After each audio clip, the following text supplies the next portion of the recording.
தன் மீதான வழக்கை ரத்து செய்ய கோரி KN நேருவின் சகோதரர் வழக்கு தொடர்ந்திருக்கிறார். தனக்கு எதிராக சிபிஐ பதிவு செய்த வழக்கை ரத்து செய்ய கோரி KN நேருவின் சகோதரர் வழக்கு தொடர்ந்திருக்கிறார். அமலாக்கத்துறை இடையீட்டு மனு தாக்கல் செய்ய சென்னை உயர்நீதிமன்றம் அனுமதி அளித்திருக்கிறது.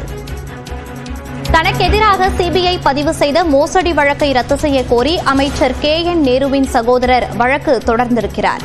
அமலாக்கத்துறை இடையீட்டு மனு தாக்கல் செய்ய சென்னை உயர்நீதிமன்றம் அனுமதி அளித்திருக்கிறது. அமைச்சர் நேருவின் சகோதரர் N. ரவிச்சந்திரன் உள்ளிட்டோர் மீது 2021ஆம் ஆண்டு சிபிஐ வழக்கு பதிவு செய்திருந்தது. அந்த வழக்கை ரத்து செய்ய கோரி KN நேருவின் சகோதரர் தற்போது வழக்கு தொடுத்திருக்கிறார்.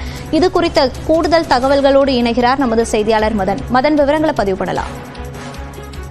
அமைச்சர் நேருவின் சகோதரர் ரவிச்சந்திரன் இயக்குநராக உள்ள ட்ரூ டம் EPC இந்தியா நிறுவனம் கடந்த 2013ஆம் ஆண்டு இந்தியன் ஓவர்சீஸ் வங்கியிடமிருந்து 30 கோடி ரூபாய் கடன் வாங்கியிருந்தார்கள்.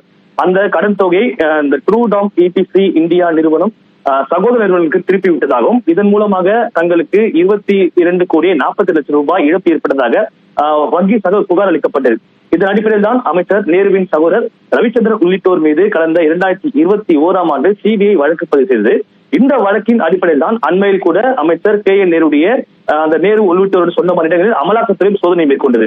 இந்த நிலையில் எழும்பூர் நீதிமன்றத்தில் நிலுவையில் உள்ள அந்த வழக்கை ரத்து செய்ய கோரி அமைச்சர் நேருடைய சகோதரர் ரவிச்சந்திரன் உள்ளிட்டோர் சென்னை உயர்நீதிமன்றத்தில் மனு தாக்கல் செய்தார்கள்.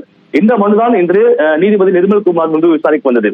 அப்போது அமலாக்கத்துறை தரப்பில் ஆஜரான வழக்கறிஞர் சிபிஐ வழக்கை அடிப்படையாக வைத்து அமலாக்கத்துறை தற்போது வழக்கு பதிவு செய்துள்ளதால் சிபிஐ வழக்கை ரத்து செய்ய கோரும் வழக்கில் தங்களை இணைத்துக் கொள்ள வேண்டும் என்ற ஒரு கோரிக்கையை வைத்தது.